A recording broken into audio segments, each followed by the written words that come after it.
নমস্কার, আমার নাম সাগ্নিক ঘোষ। আমার 4.5 বছর এক্সপিরিয়েন্স আছে ইন দিস আইটি ওয়ার্ল্ড। এর আগে আমি টিসিএস কলকাতাতে 3.5 বছর কাজ করেছি, আর কারেন্টলি আমি কগনিজেন্ট কলকাতার সাথে এমপ্লয়েড আছি। তো আমি আজকে কিছু কিছু পয়েন্ট শেয়ার করতে চলেছি, যেটা এক্সপিরিয়েন্সড এমপ্লয়ীদের মাথায় রাখতে হবে যখন তারা জব সুইচ করছে বা নতুন কোম্পানিতে জয়েন করছে। তো চলো আরম্ভ করা যাক।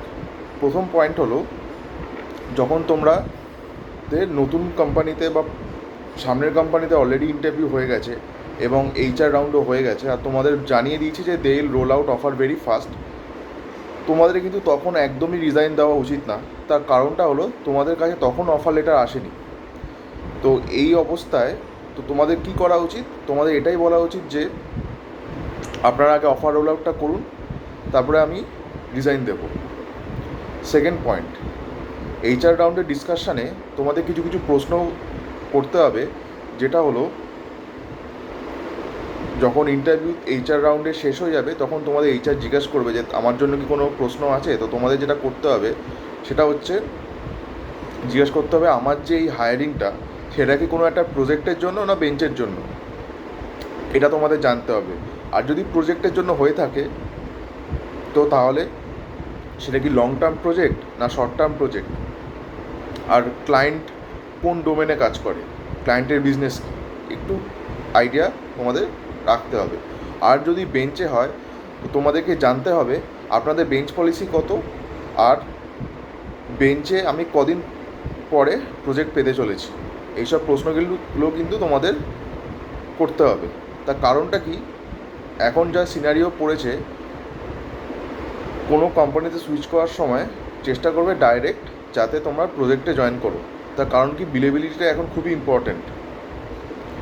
যদি বিলেবিলিটি নিয়ে ডাউট থেকে থাকে তোমাদের, do let me no in the comment. তো আমি বিলেবিলিটি নিয়ে বা বিলেবিলিটি তোমরা কীভাবে পাবে তা নিয়ে আমি একটা ভিডিও বানাবো। তো চলো এই ভিডিওতে কন্টিনিউ করা যাবে।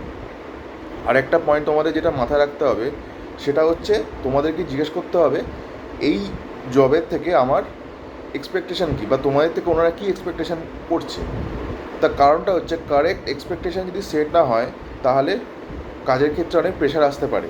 তো তোমাদের কারেক্ট এক্সপেকটেশানটা জেনে নেওয়াটা খুব প্রয়োজন। আর তোমরা জিজ্ঞেস করবে এই কিছু কিছু প্রশ্ন, যে শিফট টাইমিং কী আছে, হাইব্রিড ওয়ার্ক কিনা।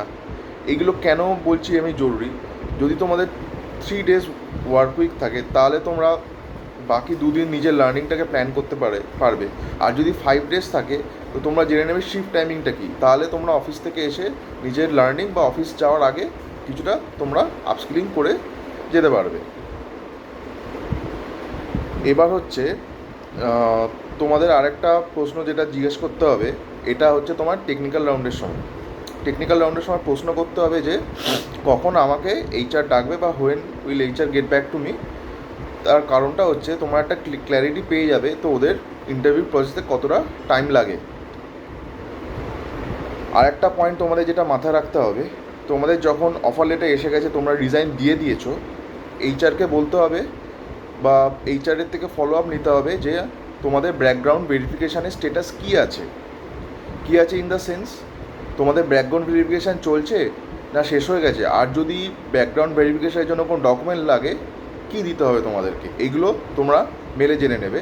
আর এটাও তোমরা এইচআরকে জানাবে যে তোমাদের যাতে ব্যাকগ্রাউন্ড ভেরিফিকেশান কমপ্লিট করে দেওয়া হয় বিফোর জয়নিং দ্য কোম্পানি। এটা যাতে না হয় যে কোম্পানি জয়েন করে গেলে ব্যাকগ্রাউন্ড ভেরিফিকেশানে কোনো ইস্যু আসলো, এটা যাতে একদমই না হয়। ব্যাকগ্রাউন্ড ভেরিফিকেশান খুব ইম্পর্টেন্ট জিনিস, আর এটা it can lead to termination. এটা তোমাদের কিন্তু খুব ভালোভাবে মাথায় রাখতে হবে। আশা করি আমার ভিডিওটা তোমাদের খুব ভালো লেগেছে। Do like, share and subscribe to my channel corporate guidance by Sagnik Ghosh. তো আজকে এই পর্যন্তই, ধন্যবাদ।